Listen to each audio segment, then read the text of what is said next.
नमस्कार मित्रों, कक्षा 10वीं हिंदी विषय का एक प्रकरण समास लेकर मैं आप सभी के सामने प्रस्तुत हूं। इस वीडियो के जरिए हम समास की विस्तृत जानकारी प्राप्त करने का प्रयास करेंगे, उसका विश्लेषण करने का प्रयास करेंगे। उम्मीद है इस वीडियो से आप सभी लाभान्वित होंगे। तो आइए शुरू करते हैं। समास किसे कहते हैं, समास शब्द का अर्थ क्या है और समास प्रक्रिया क्या है। तो समास शब्द दो शब्दों के योग से मिलकर बना है, सम और आस। सम का अर्थ होता है पास और आस का मतलब होता है रखना, यानी बहुत सारे शब्दों को पास पास रखकर एक नया शब्द बनाना। इसका एक अन्य अर्थ है संक्षिप्तीकरण, यानी बहुत सारे शब्दों को मिलाकर उसका एक संक्षिप्त रूप यानी छोटा रूप बनाना। तो एक तो नया शब्द बनाने की प्रक्रिया, दूसरा संक्षिप्तीकरण कर देना, बहुत सारे शब्द मिलाकर उसका एक छोटा रूप तैयार कर देना, समास कहलाता है। अब परिभाषा को समझ, ये तो हमने समझा समास शब्द का अर्थ। अब समास की परिभाषा को समझने से पहले हम कुछ उदाहरण समझ ले कि उदाहरण के आधार पर आप स्वयं एक परिभाषा तैयार कर ले, बना ले। तो इन शब्दों को हम समझने का प्रयास करेंगे। पहला उदाहरण में आपके सामने है 5 तत्वों का समूह। बहुत सारे शब्द है, 1 2 3 4, बहुत सारे, 2 या 2 से अधिक शब्द है। 2 या 2 से अधिक शब्दों को मिलाकर हमने एक नया शब्द बनाया, पंचतत्व। शब्द है 5 तत्वों का समूह, शब्दों को मिलाकर हमने एक नया शब्द बनाया, पंचतत्व।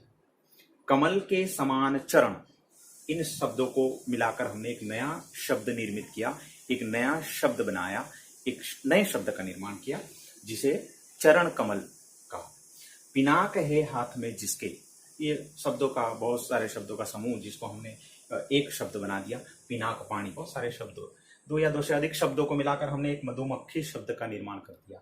यानी ये जो शब्द बने, पंचतत्व, चरण कमल, पिनाक पानी, मधुमक्खी, जो शब्द बने ये नए शब्द बनाए। बहुत सारे शब्दों को लेकर, 2 या 2 से अधिक शब्दों को लेकर नए शब्दों का निर्माण किया। अब हम इसी का देखिए, तो सारे शब्द सार्थक शब्द है। पंचतत्व का अपना अर्थ है, चरण कमल का अपना अर्थ है, मतलब ये जो नए शब्द बने ये सब सार्थक शब्द है। तो सार्थक शब्दों का निर्माण किया, 2 या 2 से अधिक शब्दों को मिलाया, एक नए शब्द का निर्माण किया। तो अब इस उदाहरण के आधार पर, इन उदाहरण के आधार पर हम परिभाषा बनाने का प्रयास करते हैं। तो 2 या 2 से अधिक शब्दों को मिलाकर एक नया और सार्थक शब्द बनाने की जो प्रक्रिया है उसे ही हम समास कहते हैं। समास वास्तव में नया शब्द निर्मित करने की, नया शब्द निर्माण करने की प्रक्रिया है।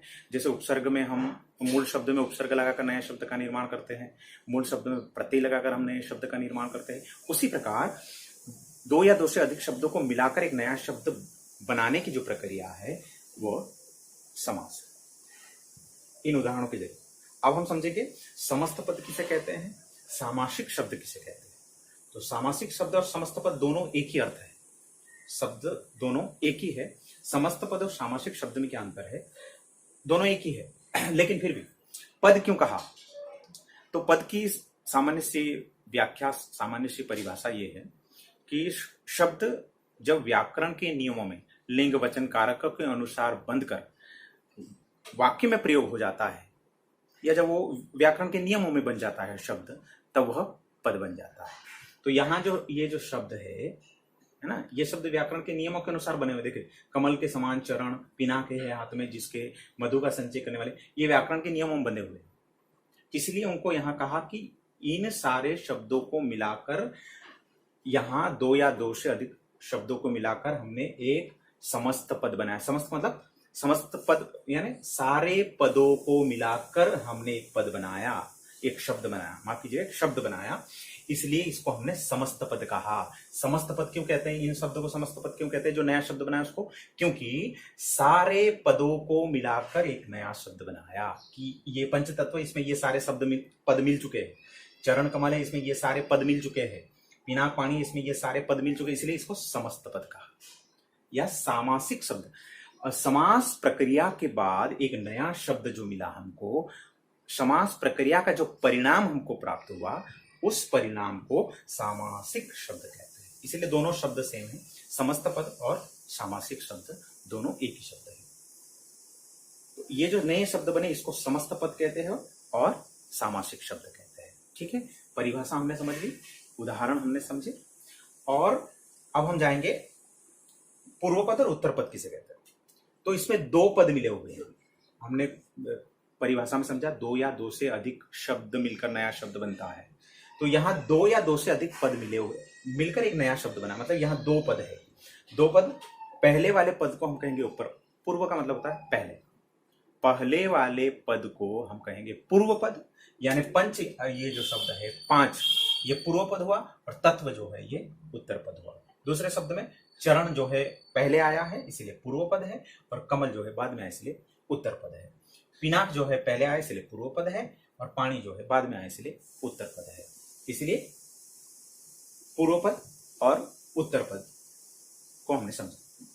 समास विग्रह किसे कहते हैं? तो पूर्व पद और उत्तर पद यानी पंच और तत्व, चरण और कमल, पिनाक और पानी, इन दोनों के बीच में संबंध स्पष्ट करना समास विग्रह कहलाता है।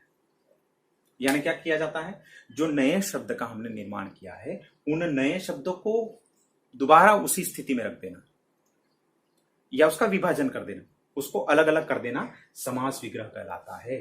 पूर्व पर उत्तर पद के बीच में संबंध स्पष्ट करने के लिए हम उसमें कुछ और शब्द जोड़ देते हैं। जैसे पंच तत्व है तो पंच तत्व का अर्थ स्पष्ट करने के लिए हम उसको वापस उसी स्थिति में रखेंगे, तो उसमें कुछ शब्द हम जोड़ देंगे। जैसे पांच तत्वों का समूह, का और समूह हमने इसमें जोड़ दिया।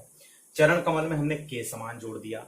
मतलब विग्रह करने के लिए ये जो सामासिक शब्द है, इन सामासिक शब्दों को दोबारा उसी स्थिति में रख देना, उसका विभाजन कर देना समास विग्रह कहलाता है।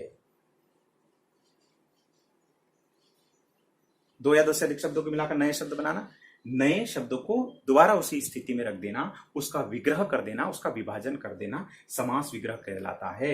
यह प्रक्रिया पूर्व पद और उत्तर पद के बीच में संबंध बताने के लिए की जाती है। अन्य दो उदाहरण और हम समझ ले।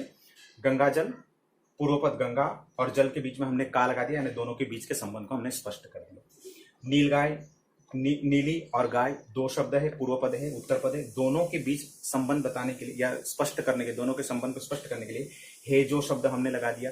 मतलब ये जो शब्द है ये समस्त पद है, सामासिक शब्द है, और ये जो हमने दो पदों के बीच में जो संबंध स्पष्ट किया है उसके लिए हमने कुछ शब्दों को उसमें जोड़ दिया है, इसे हम कहेंगे समास विग्रह। अब समास विग्रह के बाद हम समझेंगे कि समास के भेद कितने होते हैं। समास के भेद कितने होते हैं? तो समास शब्द में मास शब्द है, मास का मतलब होता है महीना।